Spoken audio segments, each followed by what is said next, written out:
back early. Like, now. Go. Come on. Just. Thank you. That's a shot. That's the shot. Bro, that was the shot. Fight. Get down, yo. Good calls, AD. Good calls.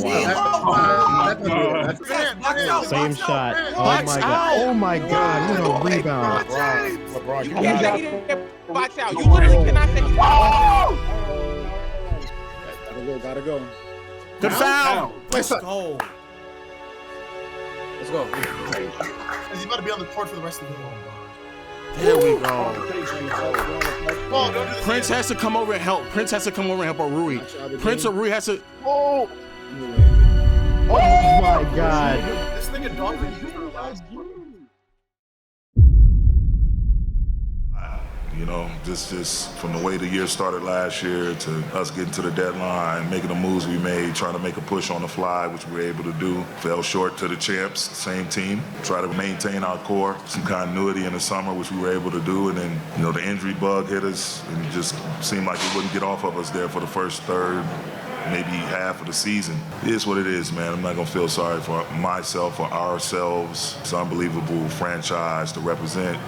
Couldn't ask for a better governor, a better president of ops. I've seen a lot in my first 2 years in this seat. I'll continue to work, get better, control what I can control. And yeah, if there's any way for this idiot's tenure to end and the Lakers season to end, it's with you not even playing 7 seconds left. We're not giving Jamal Murray open jumpers with the season on the line. Ice the screen for once. Keep him to the sidelines and out of the lane. Hachimura can get way over and backside help so the pass to Jokic doesn't get made. Yeah! The shit that really fucking bothers me is that Darvin Ham is living off of this excuse of the team being injured, and that's the reason why, that's the reason why my rotations and lineups weren't together. I want everybody to be fucking clear on what I'm about to say. And we're gonna go through the team, we're gonna go through the players and all that shit. I want everybody to be fucking clear and why nobody doesn't want to hear that fucking bullshit, nigga. This nigga Austin Reeves played all 82. You still found a way to put this nigga on the bench. This nigga D'Angelo Russell played 76. You still found a way to put this nigga on the bench. LeBron AD played 76-71. Relatively speaking, that's about as healthy as it's ever going to get for a lot of teams in the NBA. And yet 2 of those players you still put on the fucking bench, my nigga. You still put him on the bench. Furthermore, there's a nigga in Taurean Prince where I cannot stress this enough, chat. Taurean Prince, before he came to the Lakers, in Minnesota he wasn't starting. In Minnesota before that he wasn't starting. In Brooklyn and Cleveland he wasn't starting. Last time he was a starter was in Brooklyn back in 2020, and before that in Atlanta where he was playing 28 and 30 minutes when Darvin Ham was the coach. When he was the assistant. Even though, yes, it says that, Prince only played 27 minutes a game. He only played. No, that's because at the trading deadline, when he finally put him on the bench, then his minutes went down. But before that, Prince was playing 30 minutes a game. I want to be clear. A nigga who before this year wasn't starting, the year before that wasn't starting. Both of those years wasn't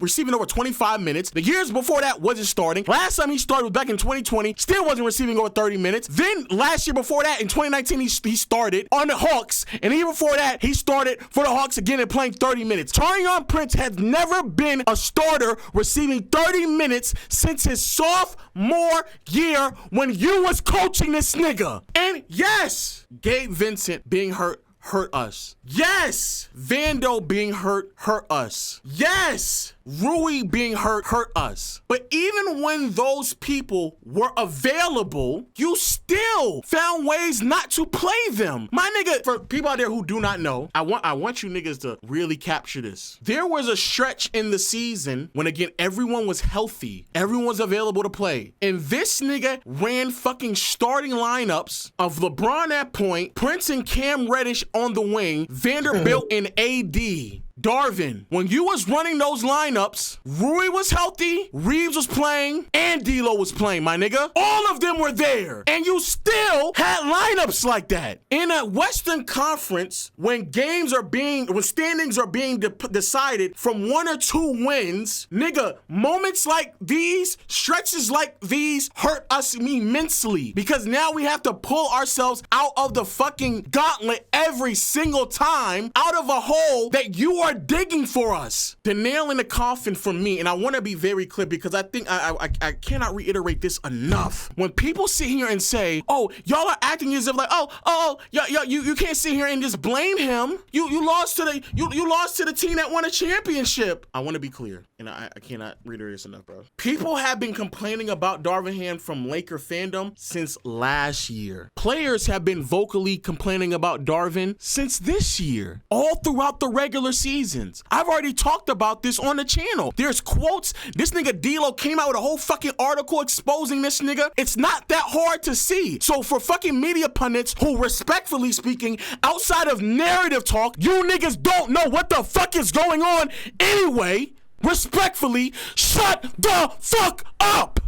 I don't give a fuck if you play 30 years in the NBA, because you clearly aren't watching what the fuck we're seeing. My nigga, it took until the end of the season entering the playoffs for me to start to see more people on the timeline talk about Darvin Ham's timeouts and his rotation in the starting 5 until the end of the year. We have been talking about that literally all season long. The nigga was starting Cam Reddish. When these players were picked up in the offseason, I and many other Laker fans assumed that this was going to be, at best, the 11th, 10th man on the roster. Not niggas who are starting. No, my nigga, I didn't think Taurean Prince would start for basically half of the year, playing 30 minutes a game. No, I did not think Cam Reddish should be starting. No. You niggas, boy, I'm fucking sweating. Holy shit. You niggas love to sit here and talk about narratives. So when AD had halves or fourth quarters where, AD, he got the donut. Oh my God. He the man the ball. He needed the da-da-da. None of you all talked about how everything that we did for AD in the first half, first quarter, second quarter, we went away from. The sets did not exist. The players weren't even prepared to run the offense through AD in the post until midway through the season. This, though, is when I knew I seen enough with Darvin. Double overtime game with the Golden State Warriors. I want everybody to be clear. Vando's healthy, Rui's healthy, Christian Wood's healthy, Max Christie's healthy, Jackson Hayes is healthy. Everybody is here except for Cam Reddish, which he doesn't need to be playing. In a game that went into double overtime and was decided by 1 point, Taurean Prince had a plus minus of minus 22, and Vanderbilt had a plus minus of plus 30. To further this point, when we made the rotation, and this was like all game long. First quarter, he starts, we lose those minutes he's playing. Vando and Rui comes in, we win those minutes. Second quarter, he comes back in, we lose those minutes by 7 points. When Vando comes back in, we win those minutes by 10 points. By the end of the first half, it became prevalent that a nigga who is 12 points, 0 for 2, with 2 fouls, is not playing well enough. And yet somehow, we finished that first half up 68-63. Now, you would think that a competent coach would be like, hey, you know what? I should probably go with the man who not only has provided the evidence this game, but all season long and last year that he is very pivotal to us winning. Second half starts, and this nigga Prince is still on the floor.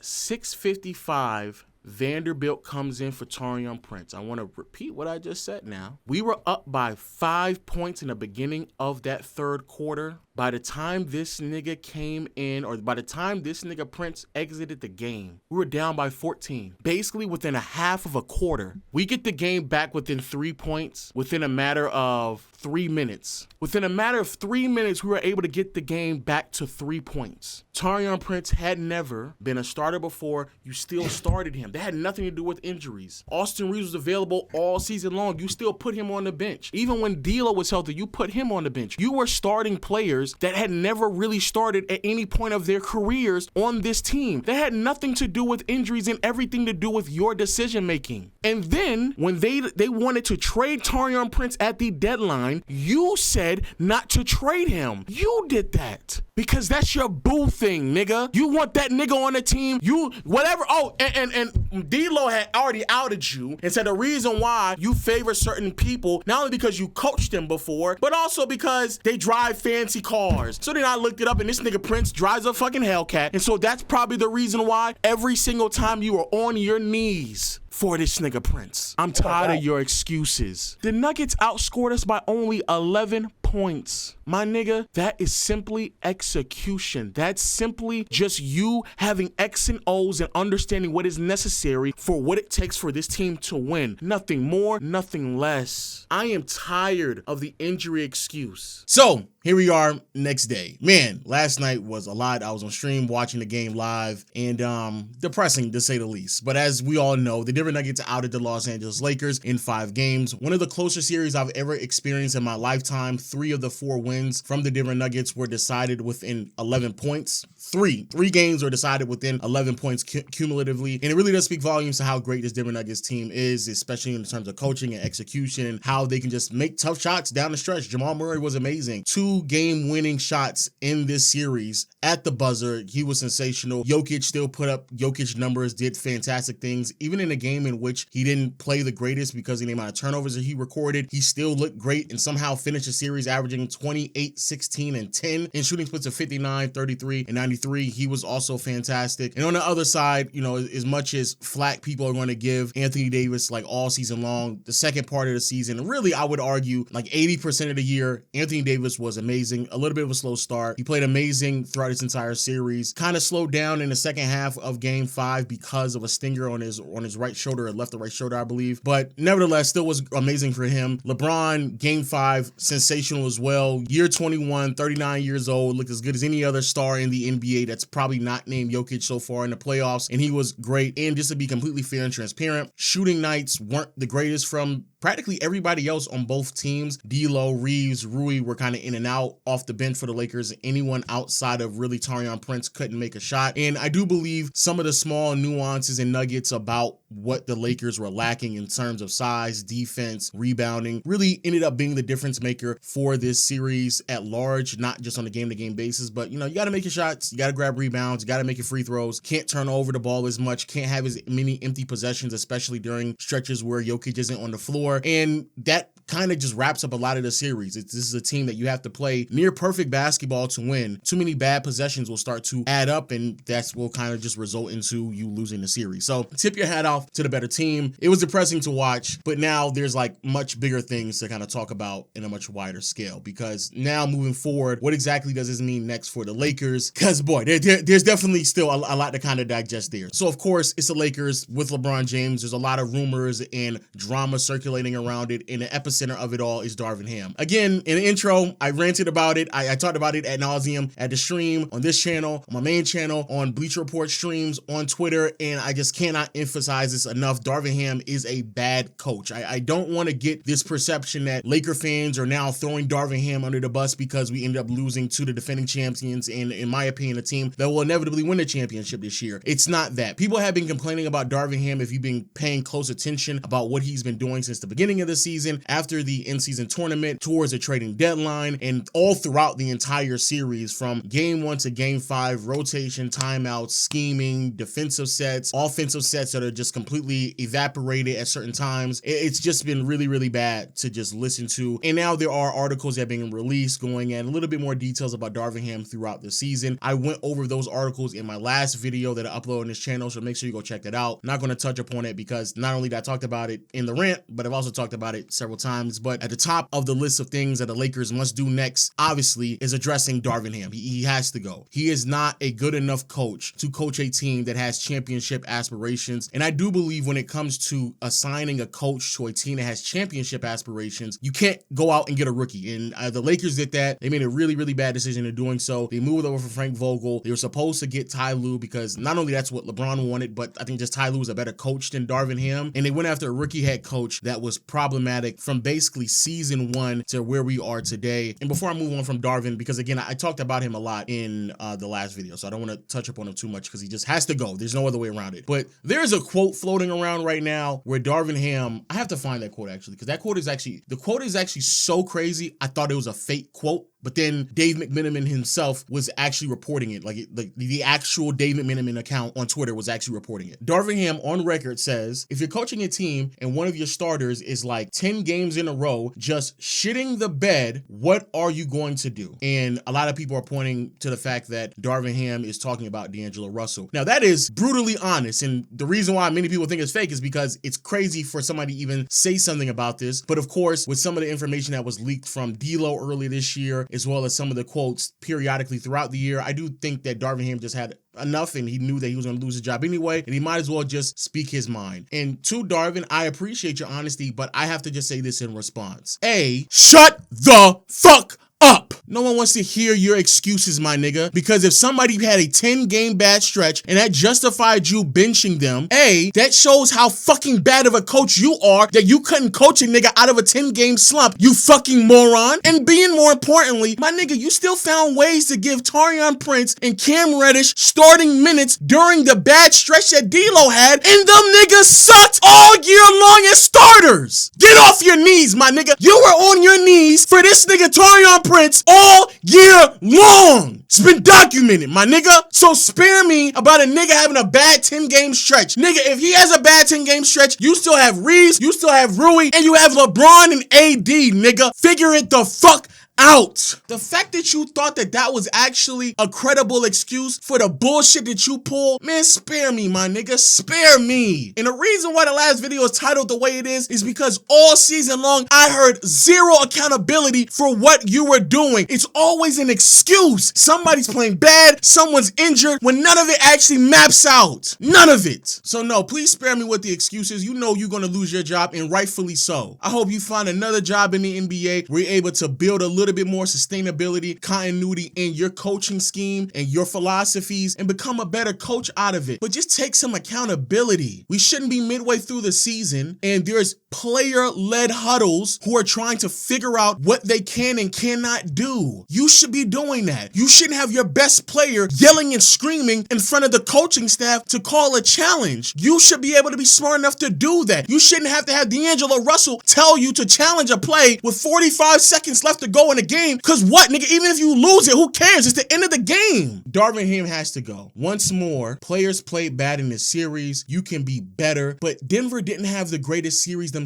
KCP shot terrible from basically start to finish. Nobody coming off the bench for the Denver Nuggets really produced at any consistent levels. Actually, I would argue that the bench for the Nuggets were also really, really bad. And even though, yes, Jamal Murray hit really crazy shots, for the most part throughout the entire series, throughout the series entirety, Jamal Murray wasn't that great either. And you had moments in games from Jokic where that wasn't great either. When you're that close to trying to beat a team, a lot of it does come to preparation, continuity, and just knowing what you're supposed to do. And it wasn't just D'Lo who said that, but also Anthony Davis who said that, and even LeBron James himself said that. So it's not just the fans, everybody could see it. Darvin Ham gotta go. That's number one. Number two, D'Angelo Russell, because my whole understanding of what they were going to do with D'Lo was trade him anyway at the deadline. I think we got to the deadline and a lot of conversations being around DeJounte Murray, but I personally, I believe that, and from what I've even heard from behind the scenes as well, Atlanta was asking for way too much, to the point where it was unrealistic. And the reason why they were asking for a lot is because they wanted to receive what they gave up to go get DeJounte Murray, because mind you, they got him from San Antonio and they gave up a lot in the process of doing so. And so they wanted more draft capital than the Lakers could actually give them. So realistically speaking, that trade was never really going to happen anyway. So honestly, I feel like riding it out with D'Lo made the most sense. And potentially a sign and trade with him moving forward to bring in more talent may also make a lot of sense as well, because even though I think D'Lo is a really good player, the inconsistency certainly hurt him and the team throughout this entire season and the playoffs. But more importantly, there is a lot of redundancy between him and Austin Reeves and their style of play, and there just needs to be a more palatable, well-rounded offense and defense for this team to be fully functional moving forward. And because of that, especially because of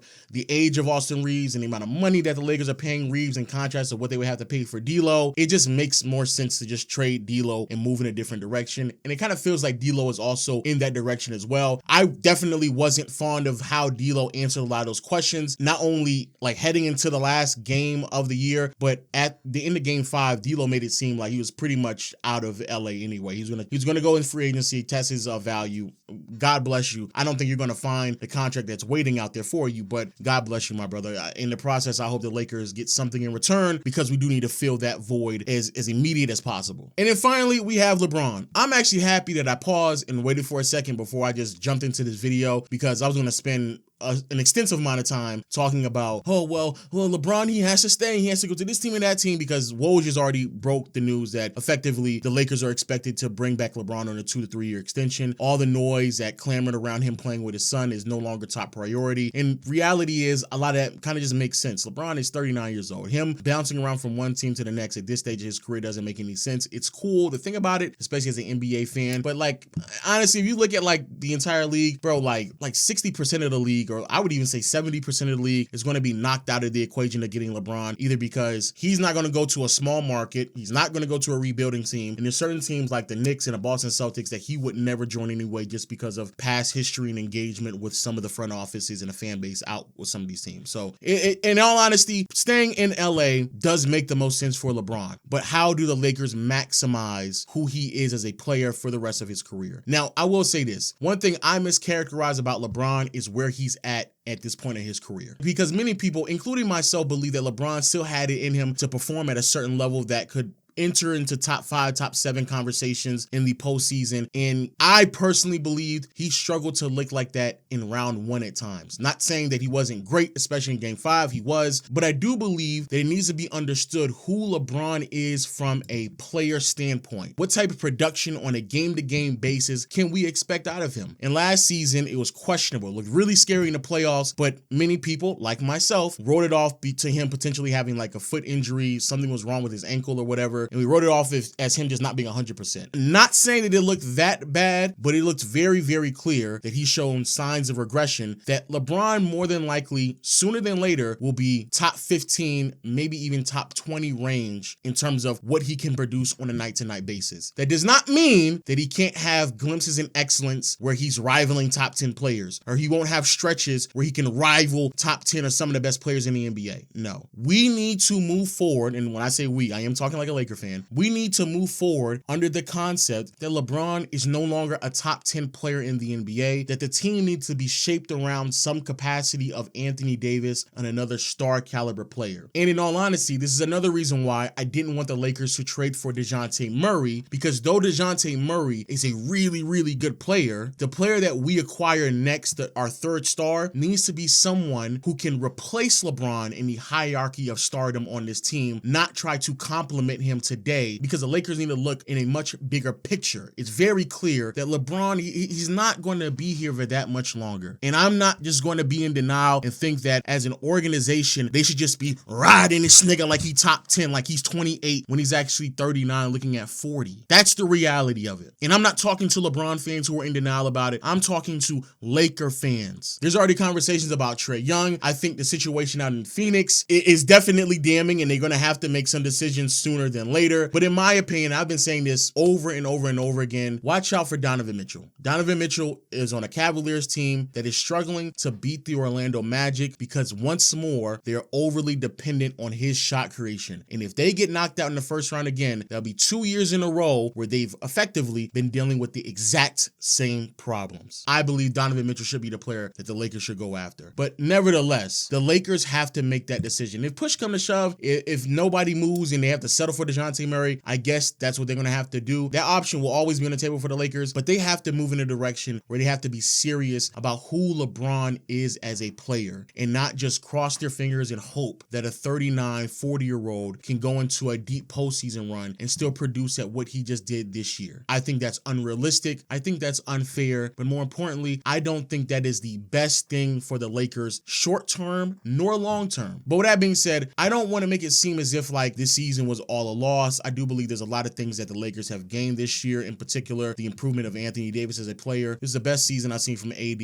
since his first year with LA, and some of those years in New Orleans is very promising from what he can provide to us moving forward. Also, Austin Reeves was still a very stable option for this team all season long as well. And LeBron, even though I do identify that he's regressing, he's still going to be at worst a top 15 player in the association, I believe, for another year or two. And inevitably, you get a good coach, you fill out the roster accordingly. There still aren't that many teams in the NBA that will be able to compete with the talent that the Lakers have. We just have to figure out a way to maximize it. Those are my thoughts. Let me know yours in the comment section below. Hit the subscribe button, notification bell. There's a lot more videos that will be uploaded on the channel because I've already uploaded my personal letter to Kevin Durant. I've already recorded that video. So make sure you hit the subscribe button, notification bell for more videos coming up along the way. If you want to catch me on streams, as always, go to playback.tv/Lowe's Room. And until next time, I'll see you all later.